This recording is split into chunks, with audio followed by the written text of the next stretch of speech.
గబగబా ధనం ఆర్జించాలన్నది తాగుడికి బానిసలాంటిదే.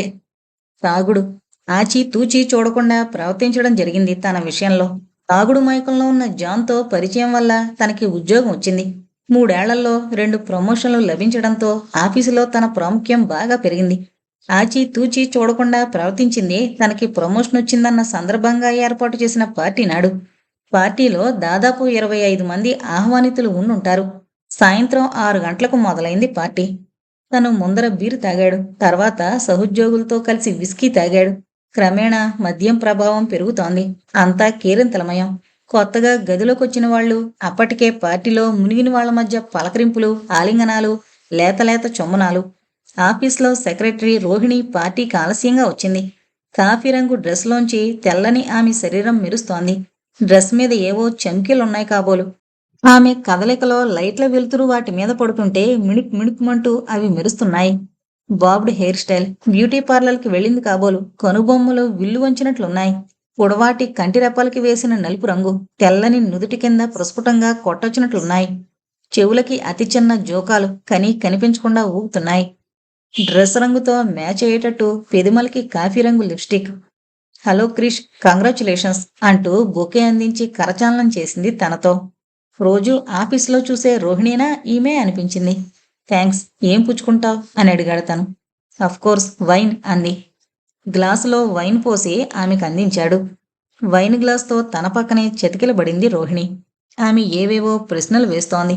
తను ఏం సమాధానాలిచ్చాడో తెలీదు. ట్యూబ్ లైట్ల వెలుతురులో ఎవరినైనా రెచ్చగొట్టేలా ఉన్న ఆమెనే కళ్ళప్పగించి పరీక్షగా చూస్తున్నాడు. అటు ఇటు దృష్టి మరలినా తిరిగి ఆమెపైనే దృష్టి వాలుతోంది. ఇతరులొచ్చి క్రిష్ మాతో ఒక డ్రింక్ అంటుంటే మరికొంత మద్యం కడుపులోకి వెళ్ళింది. రోహిణి తన బాబ్డ్ జుత్తులోనికి చేయి జొనిపి కదిలించి మోహనంగా నవ్వుతూ తన వైపు మొహాన్ని తిప్పింది. నన్ను పెళ్లి చేసుకుంటావా రోహిణి అని అడిగాడు తను.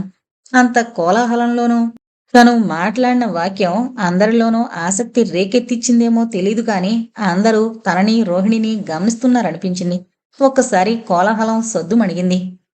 రోహిణి విలాసంగా నవ్వి, అమెరికాలో ఇలాంటి ప్రతిపాదన చేసేటప్పుడు మోకాళ్ళ మీద నిలబడి చేతిలో ఉంగరం ఉంచి నన్ను పెళ్ళాడతావా అని అడుగుతారు. పర్వాలేదు, షూర్, ఐ విల్, తప్పకుండా అని తనని పెదవుల మీద చుంబించింది. తనకి దగ్గరగా ఉన్న కుర్చీలో కూర్చున్న జోసెఫ్ నిలబడి, ఎటెన్షన్ ప్లీజ్, ఇది విన్నారా? క్రిష్ రోహిణిని పెళ్లి చేసుకుంటావా అని అడిగాడు. ఆమె ఒప్పుకుంది. ఇది సెలబ్రేట్ చేయవలసిన విషయమే. Best of luck for them. వాళ్ళకి శుభాకాంక్షలు అంటూ అందరూ చప్పట్లు కొట్టారు. ఒకరి తర్వాత ఇంకొకరొచ్చి తనకి రోహిణికి శుభాకాంక్షలు తెలియజేశారు. పార్టీ ముగిసేసరికి దాదాపు 11 గంటలయింది. రోహిణి సహాయంతో ఇంటి ముఖం పట్టాడు తను. సాయంకాలం నుంచి వివిధ రకాల మదువులు సేవించడంతో దాని ప్రభావం పరాకాష్ఠకి చేరుకుంది. రోహిణి ఆ రాత్రి తనతో గడిపింది. ఉదయం లేచేటప్పటికి తల దిమ్ముగా ఉంటే యాస్పిరిన్ మాత్రలు వేసుకుని వంటగదిలోకొచ్చాడు. కాఫీ కాచి వెళుతున్నాను. నువ్వు ఆఫీస్‌కి ఆలస్యంగా వస్తావని మీ బాస్‌కి చెబుతాను. అర్థం చేసుకుంటారులే అని రోహిణి పెట్టిన చీటీ ఉంది. 11 గంటలకి ఆఫీస్ చేరిన తనతో రోహిణిని పెళ్లి చేసుకోబోతున్నావట గదా. Good, she is a nice girl. చాలా మంచి పిల్ల అన్నాడు తన బాస్ ఎదురుపడి. ఆఫీసులో ఈ వార్త దావాననంలా వ్యాపించింది. మద్యం ప్రభావంలో క్షీణించిన విచక్షణాజ్ఞానంతో ఆ క్షణంలో ఆమె వేసుకున్న దుస్తులు, హావభావాలు చూసి తను వివసుడై నన్ను పెళ్లి చేసుకుంటావా అని అడిగాడు. మత్తు ప్రభావం లేకపోతే ఆమెని అలా అడిగేవాడా? ఆమె అందంగా ఉండదా అన్న ప్రశ్నలకి సమాధానం లేకపోయినా తను చటుక్కున అంత ధైర్యం చేసేవాడు కాదు. ఆ ఉద్దేశం తనకుంటే ఆమెతో తనకి సఖ్యత ఉంటుందా అన్నది నిశ్చయమయ్యాక ఏదైనా నిర్ణయం తీసుకునేవాడు. కానీ ఇప్పుడు అది అప్రస్తుతం. అందరి ఎదుట నన్ను పెళ్లి చేసుకుంటావా అని రోహిణిని అడిగాక దాని గురించి పునరాలోచించలేడు అనుకున్నాడు తను. రోహిణి, ఆమె గురించి తనకి తెలిసింది చాలా తక్కువే. ఏమవుతుందో అనుకుంటూ కణతలు పట్టుకున్నాడు ఆనాడు. ఆచితూచి తీసుకున్న నిర్ణయం కాదది. దూకుడుగా తీసుకున్న నిర్ణయం అది. చూద్దామంటే కనిపించని వీపు మీద మచ్చలా 8,000 మైళ్ల దూరంలో ఉన్న శారద తనని వెక్కిరించినట్లనిపించింది. శారద జీవితపు రైలు పెట్టెలో తనకి స్థానం ఉందో లేదో తెలుసుకునేలోగా ఆమె ప్రదర్శించిన నిరసన తనని చాలా కాలం వేధించింది. నువ్వు పిరికివాడివి అని తృణీకరిస్తూ ఉత్తరం రాశాక ఆమె జీవితపు రైలు ఎప్పుడో వెళ్ళిపోయిందని గ్రహించాడు తను. ఇండియా వెళ్ళి పెళ్లి చేసుకుందామా అని రోహిణిని అడిగితే, ఎందుకు, నాకు తెలిసిన వాళ్ళందరూ ఇక్కడే ఉన్నారు. వాళ్ళందరూ ఇండియా రావాలంటే తెగ ఖర్చు కదా. నీ దగ్గర బంధువుల్ని ఇక్కడికి రమ్మని చెబుదాం, లేకపోతే పెళ్ళయ్యాక మనం ఇండియా వెళదాం అంది. ఆర్థిక పరంగా ఆమె వాదనలో బలమున్నా పెళ్లి ఇద్దరి మధ్య జరిగే తంతు. ఇద్దరి కుటుంబాలకి సమమైన ప్రాముఖ్యం ఉండాలి. ఆమె ప్రతిపాదనలో అది లేదు. గుడిలో పెళ్లి చేసుకుని పెళ్లి నమోదు చేసుకున్నారు. రోహిణితో ఇండియాకొచ్చి ఆమెని అందరికీ పరిచయం చేశాడు. 6 ఏళ్ల తర్వాత ఇండియా వచ్చాడు తను. వనజ పెళ్లికి, రామారావు చదువుకి తండ్రి తెచ్చిన అప్పులు అప్పటికే తను తీర్చేశాడు. పిరికివాడు, పారిపోయాడు లాంటి బిరుదులిచ్చి ఏసడించిన వాళ్ళు ప్రయోజకుడయ్యాడు. లేకపోతే ఈ రోజుల్లో ఎవరండి సహాయం చేసేది అంటూ తనకి కొత్త విశేషణాలు ఆపాదించారు. కానీ రోహిణి ఎవరితోనూ కలుపుగోల్తనంగా మాట్లాడలేదు. అమెరికాలో పెరిగిన రోహిణికి ఇండియా వాతావరణం వింతగా కనిపించింది కాబోలు. తన బంధువులు రోహిణిని గుచ్చిగుచ్చి చూడడం, వచ్చీరాని ఇంగ్లీష్తో తికమగ్గా వేసే ప్రశ్నలు ఇబ్బంది పెట్టాయి. ఎంత త్వరగా అమెరికా వెళ్ళిపోతానని నిమిషాలు లెక్కబెట్టింది. ఆమె ఎదుర్కొన్న ప్రశ్నల్లో అంతరార్థం ఏమీ లేదని, కేవలం కుతూహలం మాత్రమే అని ఎంత చెప్పినా రోహిణి శాంతపడలేదు, చిరాకు తగ్గించుకోలేదు. నాతో చదువుకున్న కొండడు అంటూ అతనిని పరిచయం చేస్తే దాదాపు చిత్తరువల్లే నిల్చుండిపోయి జీవంలేని నవ్వుని మొహం మీద పులుముకుంది. వనజ, రామారావు, వైదేహి తండ్రితో ముక్తసరి మాటలతో వారం గడిచాక అమ్మయ్య అని ఊపిరి పీల్చుకుంది. తమ కుటుంబ సభ్యులతో రోహిణి కలిసిపోయేలా ప్రవర్తించలేదే అని తను దిగులు పడలేదు, కానీ నిరుత్సాహపడ్డాడు. తన రాక గురించి స్నేహితులకు ముందస్తుగా చెప్పకపోవడంతో వాళ్ళని కలుసుకోకుండానే అమెరికాకి తిరిగొచ్చాడు. ఇండియా నుంచి వచ్చాక రోహిణి ఎక్కువ ఉత్సాహం ప్రదర్శించడం తను గ్రహించలేదు. రవ్వంత ముభావత్వం తనలో చోటు చేసుకుంది. నెల్లాళ్లు గడిచాక క్రిష్, నేను గర్భం దాల్చాను అంది ఒక ఉదయం. అదేంటి, కొంతకాలం పిల్లలు వద్దనుకున్నాంగా అన్నాడు ఆశ్చర్యపడుతూ. ఒకరోజు మాత్ర వేసుకోవడం మరిచిపోయాను. ఇప్పుడేం చేద్దాం? చేయడానికి ఏం లేదు. ఈ వార్త విన్నాక మా అమ్మ నాన్న తెగ సంబరపడుతున్నారు అంది రోహిణి. ప్రసవానికి 2 వారాల ముందు వరకు రోహిణి ఆఫీసుకు వెళ్ళింది. గర్భం ధరించిన మొదటి దశలో తిన్న తిండి ఇమడక వమనాలు, తర్వాత తనతో కలిసి వ్యాయామం చేయాలని రోహిణి పట్టుబట్టడంతో తనకి విశ్రాంతి ఉండేది కాదు. ప్రసవ సమయానికి ముందర ఒక రకమైన ఆంక్షలు, ప్రసవమయ్యాక ప్రకాష్ లోకంలోకొచ్చాక ఇంకో రకమైన ఆంక్షలతో రోజులు వెళ్ళాయి. డ్యూటీల వారీగా రాత్రులు లేచి పిల్లవాడికి పాలు పట్టడం, డైపర్లు మార్చడం వగైరా పనులతో నిద్ర సరిపోయేది కాదు. ప్రకాష్కి 6 నెలలొచ్చాక సోమవారం నుంచి ఆఫీస్కి వెళ్ళబోతున్నాను, నా సెలవైపోతుంది అంది రోహిణి. పగలంతా ప్రకాష్ సంరక్షణలా?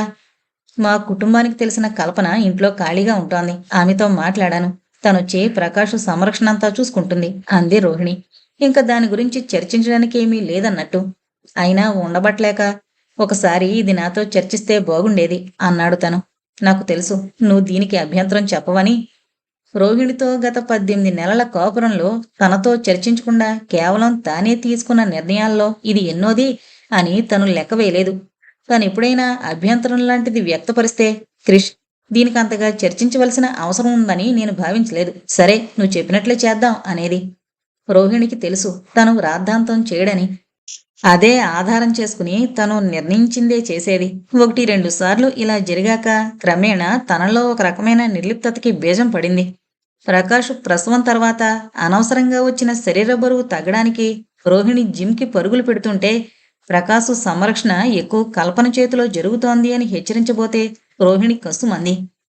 ప్రకాష్కి 1 ఏడాదిన్నరకి నేను మళ్ళీ గర్భంతో ఉన్నాను అంది రోహిణి వెలిగిపోతూ.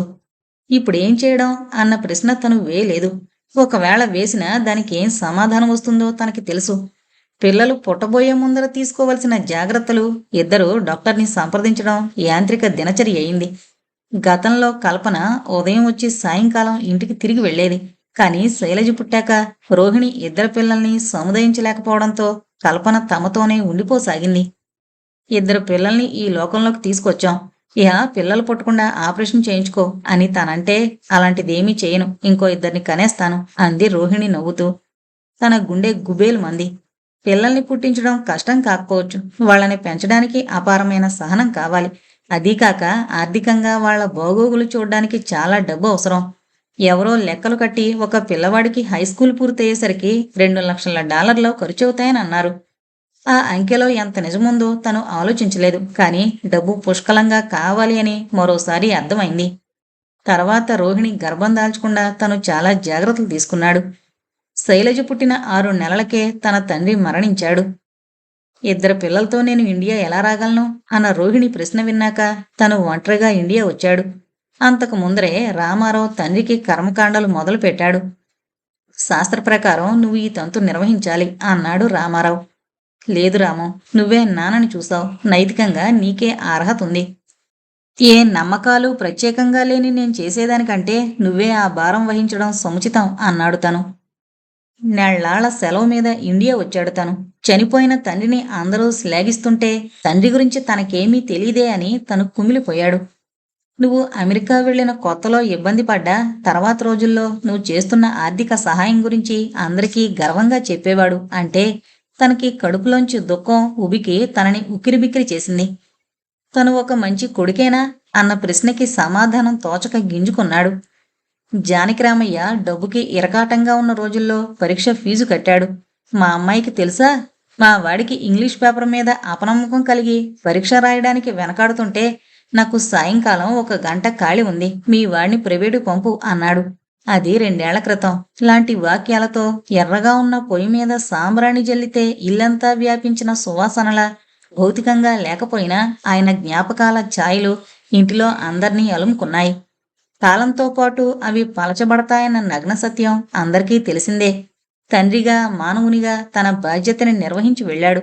కాని తను కొడుకుగా తన బాధ్యత నిర్వర్తించాడా ఏమో. ఆర్థికంగా తను తండ్రికి చేయూతనిచ్చాడు. కాని 10 ఏళ్లలో తండ్రిని అమెరికా తీసుకురావడానికి ప్రయత్నం చేశాడా?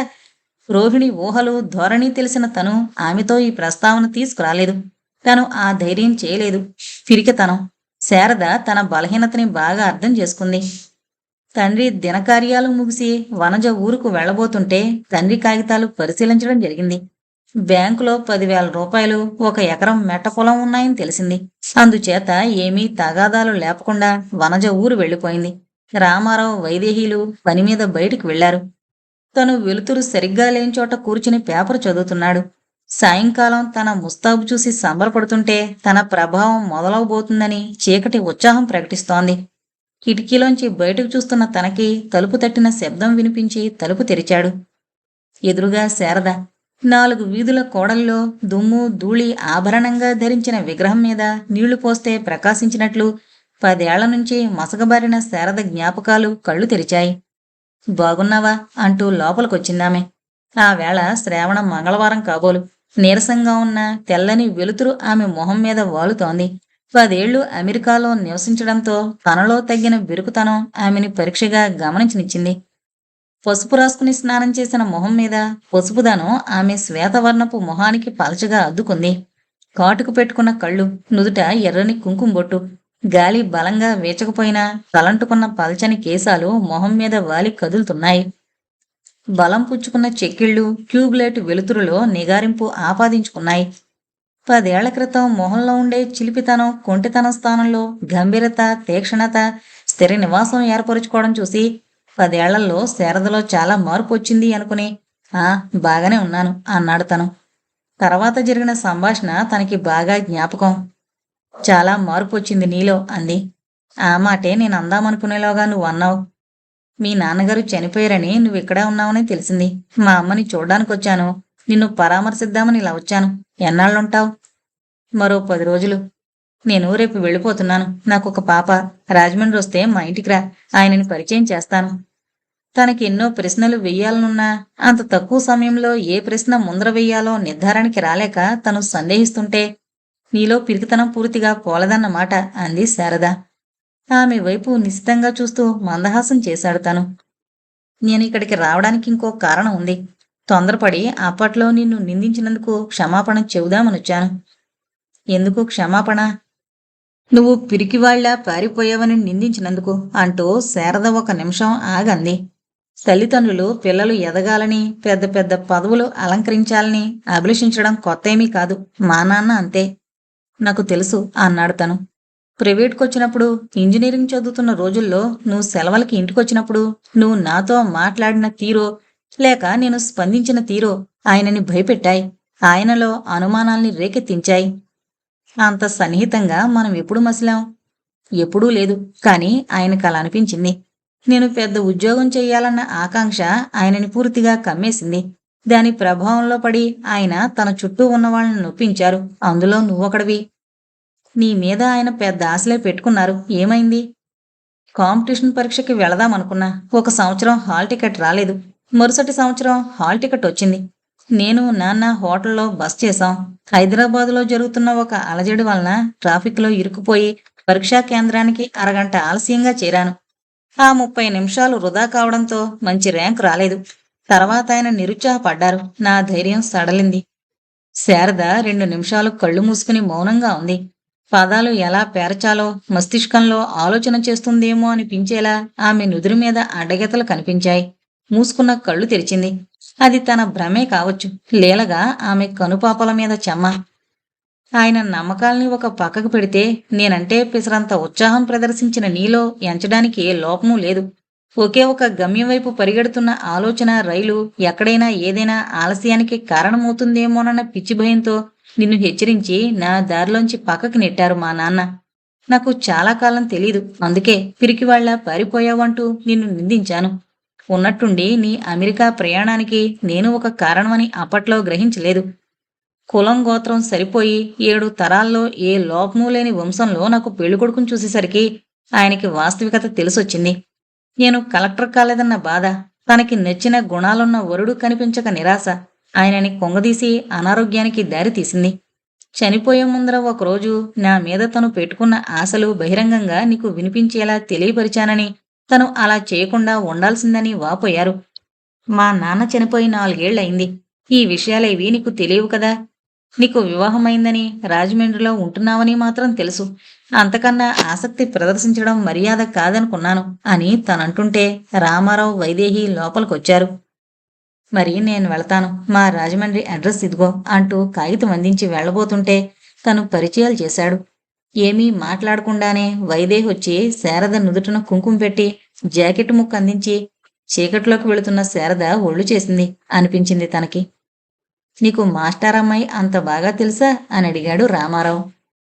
2 సంవత్సరాలు వేసవిలో నేను లెక్కల మాస్టారింటికి ట్యూషన్కి వెళ్ళానని నీకు తెలుసు. నేను, తను, మరో 7-8 మంది విద్యార్థులు కలిసి లెక్కలు చేసేవాళ్ళం. శారద చాలా తెలివైంది అన్నాడు తను. ఏం తెలివో ఏమో. ఐఏఎస్ పరీక్షకి 2 సార్లు ప్రయత్నం చేసి ఫెయిల్ అయింది. మాస్టారు పెద్ద సంబంధం అంటూ ఒక బ్యాంకు క్లర్క్కిచ్చి పెళ్లి చేశారు అన్నాడు రామారావు. శారద భర్తను నువ్వు చూసావా అని అడిగాడు తను. చూశాను. చాలా సామాన్యంగా ఉంటాడు. రెండోసారి చూడాలనిపించే వ్యక్తి కాదు అంటూ రామారావు లోపలికి వెళ్ళాడు. ఇంజనీరింగ్ ముగిసిందని, మంచి మార్కులతో ఉత్తీర్ణుడయ్యాడని చెబుదామని లెక్కల మాస్టారింటికి వెళ్ళాడు తను. మాస్టారు పని మీద బయటికి వెళ్లడంతో మర్నాడు వస్తానని చెప్పి శారదతో 2-3 నిమిషాలు మాట్లాడి ఇంటికి మళ్ళాడు. మర్నాడు తను వెళ్లేటప్పటికీ మాస్టారు, మాస్టారి భార్య ఏదో తీవ్ర చర్చలో ఉన్నట్లున్నారు. అది కాదండి అంది మాస్టారి భార్య. నువ్వు నాకేమీ చెప్పకు. ఏ సిఫార్సులు చేయకు. శారద ఐఏఎస్ పరీక్ష పాస్ అవ్వాలి. తర్వాత కులం గోత్రం సరిపోవాలి. అప్పుడే దాని పెళ్లి గురించి ఆలోచిస్తాను. శారదని పెళ్లి చేసుకోవడానికి కలెక్టర్ తాహత ఉండాలి. 7 తరాలు వెనక్కి వెళ్ళి మంచి చెడు ఆరా తీయాలి. ప్రేమ వసిందెబ్బ అంటూ వల్లివేసేవాళ్లంటే నాకు అసహ్యం. శారద అలాంటి పనులకు దూరంగా ఉంటుందనుకుంటున్నాను అన్నారు మాస్టారు. సాయంకాలం 5 గంటలకు వస్తానని అదే సమయంలో మాస్టర్ దగ్గరకు వచ్చాడు తను. బయట నిల్చున్న తనకి మాస్టారి ఉద్దేశం, హెచ్చరిక స్పష్టంగా తెలియొచ్చాయి. ఆలోచించాక ఆ హెచ్చరిక తనకే అని గ్రహించాడు. అంతే, తను శారదని కలవకుండా అమెరికాకి వెళ్ళిపోయాడు. పరిస్థితులు మనుషుల్ని మారుస్తాయి. శారద మీదున్న ఉబలాటాన్ని తను చంపుకుంటే అల్లుడి కోసం ఆకాశంలోకి చూసిన మాస్టారి చూపు విరిగి నేల మీద పడింది. కుందేటి కొమ్మును వెతికే తండ్రి పలాయనం చెత్తగించిన తను ఇద్దరి మధ్య కుడితిలో పడ్డ ఎలకల శారద ఆయాసపడిందేమో అనుకున్నాడు. అన్నయ్య, ఎల్లుండి నాన్న అస్థికలు గోదావరిలో కలపడానికి వెళదామనుకుంటున్నాను. వస్తావా అడిగాడు రామారావు. వస్తారాము, కానీ దీనిలో కూడా నా పాత్ర పరిమితమే. ఇంకా ఎన్నాళ్ళు సెలవుంది నీకు? 10 రోజులు. నిమజ్జనం చేశాక మాస్టర్ అమ్మాయి శారదింటికి 10 నిమిషాల పాటు వెళదాం. అడ్రస్ నా దగ్గరుంది. నువ్వు శారద పెళ్లికి వెళ్ళావా? నాన్నకి ఆహ్వానం వచ్చుంటుంది. వెళ్ళాను. ఆ వేళ అతి దట్టంగా కురిసిన వాన వలన ఆ పెళ్లి అస్తవ్యస్తంగా జరిగింది. మాస్టారు చాలా డీలా పడ్డారు అన్నాడు రామారావు. అతిగా ఆశలు పెట్టుకున్న ఊహల చెట్టు మీద గొడ్డలు వేటు పడితే విచారంలో మునిగిపోవడం ఏమంత విశేషం? కూతురి పెళ్లి చేసిన ఏడాదిలోనే ఆయన చనిపోయారు పాపం అన్నాడు రామారావు. మౌనంగా తల ఊపాడు తను. 10 ఏళ్ల తర్వాత కనపడి క్షమాపణ చెప్పిన శారద తనకి కొంత శాంతినిచ్చింది అనుకున్నాడు కృష్ణారావు. కాలిఫోర్నియా. స్కూల్ నుంచి 3 గంటలకు తిరిగొచ్చిన అనంత్ హాలులో కూర్చున్న రామారావుతో ఇండియా వార్తలని చదివేశావా తాతయ్య అని, ఎప్పుడూ వంటింట్లో ఏదో వండుతూ కనిపిస్తావు అని వైదేహిని పలకరించి గదిలోకి వెళ్ళాడు.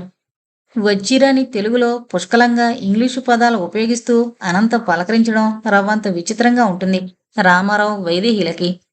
వినోద్ ఉషలు ఉదయం లేచిన దగ్గర నుంచి ఆఫీసులకు వెళ్ళడానికి పొరుగే పొరుగు. సాయంత్రం దాదాపు 6:30 గంటలకి అలసిపోయి వస్తారు. ఇంత తిండి తిని కాసేపు టెలివిజన్ చూసి నిద్రలోకి జారుకుంటారు. ఇంట్లో ఉన్న రామారావు వైదేహిల గురించి ప్రత్యేక శ్రద్ధ చూపకుండానే రోజులు వెళుతున్నాయి. అనంత్, హోంవర్క్ పూర్తయిందా? రాబోయే టెస్టులేంటి? మధ్యంతర పరీక్షలకు బాగా చదువుతున్నావా? వచ్చే సంవత్సరం తర్వాత వెళ్ళబోయే కాలేజీల గురించి వివరాలు సేకరించావా? Common man, show some interest. కాస్త ఉత్సాహం చూపించు. ముందు మేలుకోకపోతే అవకాశాలు జారిపోతాయి యునో. వినోద్ ప్రశ్నతో డైనింగ్ టేబుల్ మీద భోజనం చేస్తున్నప్పుడు ఇంట్లో నిశ్శబ్దం పోయి చలనం వస్తుంది. అప్పుడప్పుడు నేను నడకకొస్తాను అని అనంత్ తయారవుతుంటే రామారావుకి నడక మీద ఉత్సుకత పెరిగింది. పరమేశ్వరరావు గారు తెచ్చిచ్చిన $1500 ఉండడంతో పర్సులో డబ్బు ఎంతుంది అని పరీక్షగా చూడకుండా అనంత్కి ఐస్ క్రీం, వెజిటేబుల్ బర్గర్లు కొనిపెడుతున్నాడు. ఒక మూల నుంచి డబ్బైపోతుంది జాగ్రత్త అని మెదడు మూలుగుతున్నా పట్టించుకోలేదు రామారావు. అమెరికాలో ఈ వయసు వాళ్ళకి స్నేహితులు తెగ ఉంటారని విన్నాం. మన అనంత స్నేహితులు ఎవరూ కనపడడం లేదే అంది వైదేహి. వాడిని నువ్వు బాగా గారాబం చేస్తున్నట్లుంది. స్కూల్ నుంచి వచ్చాక కబుర్లు చెబుతూ నీ చుట్టూ తిరుగుతూ ఉంటాడు. ఆపండి, మీరు చేయడం లేదా? నడకకు వెళ్ళేటప్పుడు వాడికి ఐస్ క్రీం కొనడం లేదు? అవును, అంతా బాగానే ఉంది కానీ అనంత చేతులోపడం నడక ఏదోలా ఉంటుంది అంది వైదేహి. తనకి అలాగే అనిపించిందని చెబుదామనున్నా వారించుకుని, ఏదో వంకలు పెట్టడం నీకు అలవాటేగా అన్నాడు రామారావు. వారంలో 3 రోజులు వినోద్ ఇంటి నుండి పనిచేస్తుంటే పగలంతా రామారావు, వైదేహి, అనంతలు అతి మెల్లగా మాట్లాడుకోవాల్సి వస్తుంది. వినోద్ తన ఆఫీస్ గదిలో పని చేసుకుంటుండడంతో అతని పనికి భంగం వాటిల్తుందేమోనని శబ్దం చేయకుండా జాగ్రత్త పడుతున్నారు. రోడ్ల మీద కార్ల రద్దీ, కాలుష్యం తగ్గుతుందని ఒకే రోజు ఆఫీస్కొచ్చే వాళ్ల సంఖ్య తక్కువగా ఉంటే చిన్న ఆఫీసు జాగా చాలీ చాలని చాలా కంపెనీలు ఇంటి నుంచి పనిచేయడానికి ప్రోత్సహించాయి. ఒక కంపెనీకి పనిచేసేవాళ్లు వివిధ రాష్ట్రాల్లో, వివిధ దేశాల్లో ఉంటే ఆఫీసులో అందరూ ఒక బల దగ్గర కూర్చుని పనిచేయడం వీలవడం లేదు. వీడియో కాన్ఫరెన్సుల ద్వారా పనిచేస్తుంటే ఏదో లోపిస్తుందని అభిప్రాయపడి ఇంటి నుంచి పనిచేయడం తగ్గిస్తున్నారట. ఇదే వినోద్ చెప్పాడు. ఒక నెల రోజుల తర్వాత మా యాజమాన్యం ఇంట్లోంచి పనిచేయడం నిలుపు చేయబోతోంది. ఇంట్లోంచి పనిచేస్తే కనీసం 10 గంటలు పనిచేస్తాం. ఆఫీసుకు వెళితే కేవలం 8 గంటలే అన్నాడు. రోడ్డు మీద పెట్రోల్ ఖర్చు పెడుతూ పరిగెత్తే కంటే ఇంట్లో ఉండి పనిచేయడం మంచిది అంది ఉష. దానిలో నిజమున్నా నిర్ణయించేది కంపెనీయే అని ఉషతో అంగీకరించాడు. వినోద్ ఇంట్లో ఉండి పనిచేస్తుంటే డ్రామా నడుస్తుంటే కుర్చీలో ఉత్కంఠతో కూర్చున్న ప్రేక్షకుల్లా ఉంది. గుసగుసగా మాట్లాడుకోవడం, కొళాయిలో గిన్నెలు కడిగేటప్పుడు వైదేహి చప్పుడు చేయకుండా సన్నని నీళ్లధారని వాడుతుంటే ఇంటిలో ఏదో అసహజత్వం తాండవిస్తోంది అనిపించింది రామారావుకి. తాతగారు, మీరు మా నాన్నని పెంచినట్లు మా డాడీ నన్ను పెంచితే బాగుండును అన్నాడు అనంత్ ఒకరోజు. ఆ వాక్యం తనలో ఆనందం కంటే ఆశ్చర్యాన్ని, విచారాన్ని కలిగించింది. ఏం అలా అన్నావు? మీ డాడీ నీ గురించి మంచి శ్రద్ధ తీసుకుంటున్నాడే. డాడీ నాకేమీ తక్కువ చేయడం లేదు, అలా ఎందుకన్నానో తెలీదు అంటూ అక్కడి నుంచి లేచి వెళ్ళాడు అనంత్.